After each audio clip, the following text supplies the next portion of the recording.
Hey, so I hope everyone is doing well. For those that don't know, I took about a 3 year break from YouTube, and 4 months ago I started filming again. And since then, I've made 108 videos. So, well, full length videos, and then I'm not sure how many shorts I made. I think like 30 shorts I've made, in addition to that 108. So almost a video a day, and yeah, it's been fun. And so I'll probably keep that pace up to some degree, anyways, and hope that people will continue to be interested. But yeah, I've talked about three of these areas in previous videos, and I realized there's actually a fourth that I actually didn't consider along with these threes. And then um, at the end, I'm going to tie it all together with a fifth category. And so these are the four H's, or five actually, and in music, or of music, or what it takes to make music in a kind of complete way. Yeah, and the question could come up: what's the point of thinking about all this? Is this just um, just for the sake of thinking about it? Does it do anything for the music? And I think it does. Most of my favorite musicians philosophized and really thought about music from a lot of different angles, and what music meant, and the purpose of music, and how to develop yourself as a musician, and all that. So I think ultimately it gets into our music somehow. And when we're practicing, I talk about this with students. When you're practicing one thing, a lot of other things are being worked on. So it's good to be aware of all those other things. Like when I'm practicing improvising, I'm working on deep listening. I'm working on my time. I'm working on my phrasing, my dynamics, so on and so on and so on. Like a ton of things are being worked on, but at the forefront of my mind is one thing in particular. And all those other things are feeding that. And over time, I've isolated different things. So, for instance, my time, that's something I had at the forefront of my mind in the past more so, and really worked on that. And then the technique was allowing that to be expressed along with the phrasing. And you know what I mean? Like, there's so many things that are being worked on while you're focused on one thing.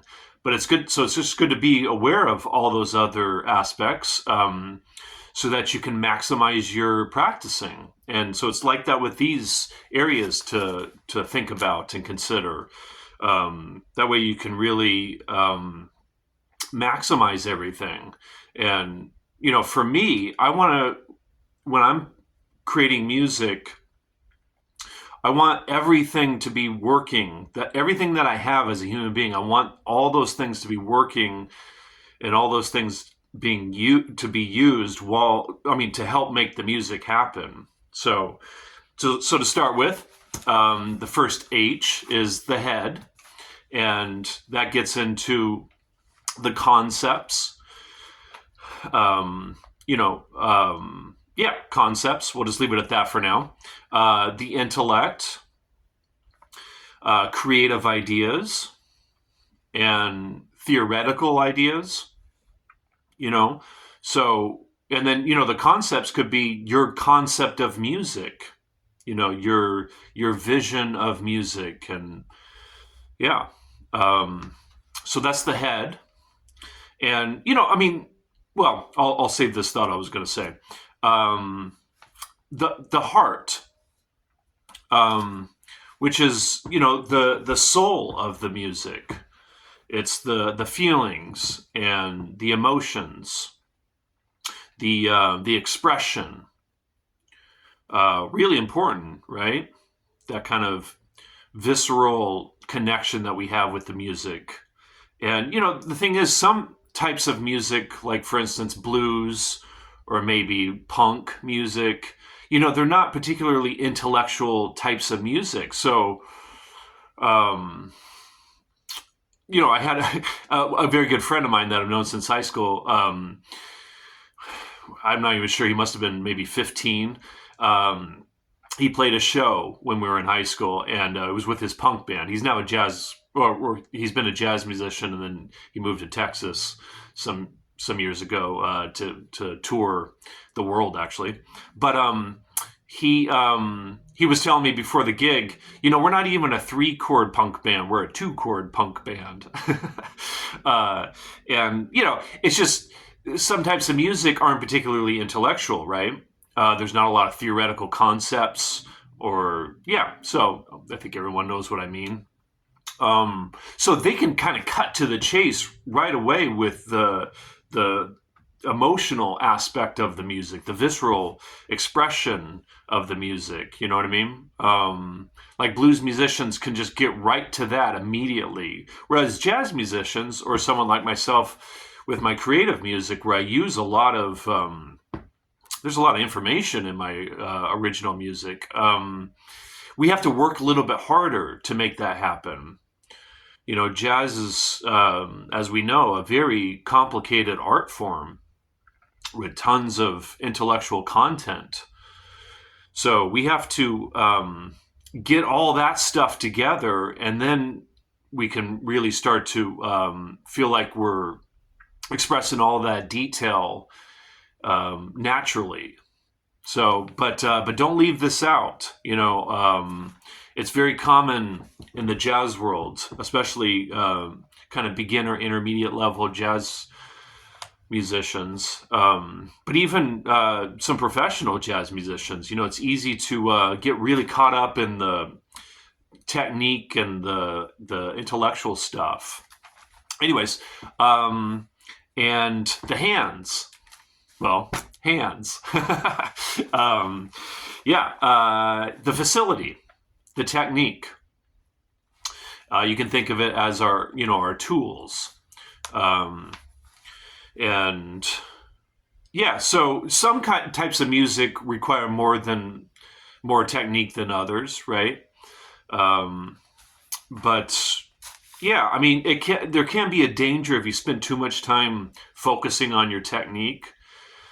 And then when you go to play music, that becomes kind of the focus of the music. I mean, for me personally, that's not what I want the main message of my music to be, but some people's music, it is.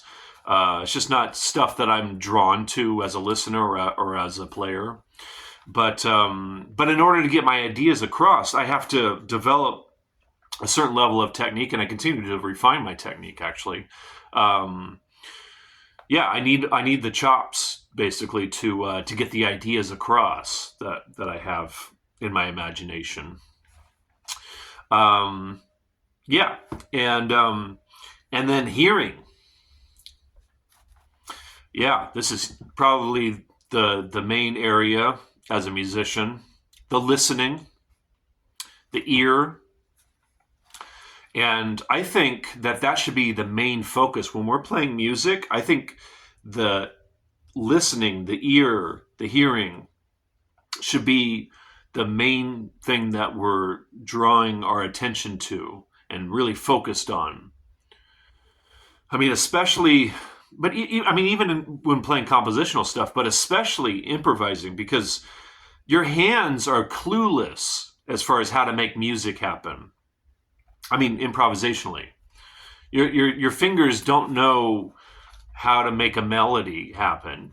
It's your ear informing your fingers to make the melodies happen. You know what I mean? So that should be the main focus. And then ultimately with all this, we want all those 4 H's, and this is the 5th H. To be working in harmony with each other. Everything working harmoniously. And, all this stuff is a lifetime. We don't even have enough time to get to everything. This is several lifetimes, but yeah, I think it's helpful to consider all these things. And I would encourage people to question all of this stuff and to come up with some of your own ideas related to these areas. Maybe you don't like thinking of it as the 5-H's or the 4-H's, but maybe you can take some of these ideas and factor them into your process. All right, I hope that was helpful.